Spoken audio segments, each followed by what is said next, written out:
Hey guys, I bet you've never thought about what happens when you're knocked out for surgery, have you?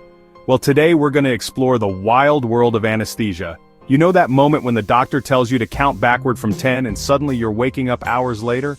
That's not just some magic trick, it's a fascinating blend of chemistry, biology, and medical science. Now you might think anesthesia is just like falling asleep, but oh boy, is it way more complex than that. When you're sleeping, your brain is still pretty active. You're dreaming, processing memories, and you can be woken up easily. But with anesthesia, it's a whole different ballgame. Under anesthesia, your brain basically goes into a controlled shutdown. It's like, someone hit the pause button on your consciousness.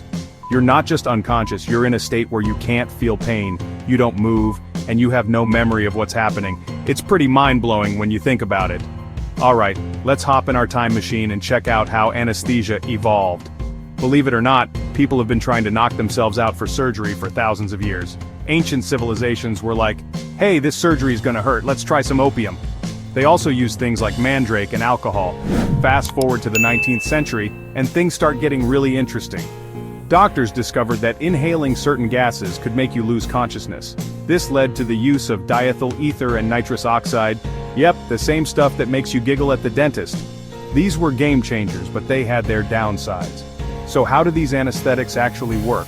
It's like they build an electrical barricade in your nervous system. Anesthetics bind to proteins in your neurons, blocking the movement of charged particles. This disrupts the nerve signals that would normally tell your brain, hey, this hurts, or we should probably wake up now. But here's where it gets really cool. Different anesthetics target different parts of your nervous system. Some focus on specific nerve clusters, while others affect your entire central nervous system. Now let's talk about the two main types of anesthesia, regional and general. For inhalation we use things like sevoflurane and desflurane. They're way safer than the old ether days. And for intravenous anesthesia we've got propofol, incredibly effective and safe when used properly.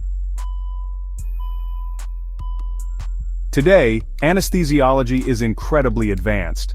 Doctors monitor everything from your heart rate to your brain activity. It's like having a team of highly trained pilots making sure your consciousness stays on course during its journey.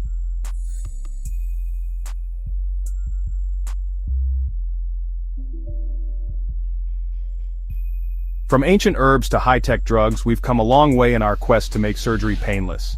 Thanks for joining me on this mind-bending journey. Don't forget to like and subscribe.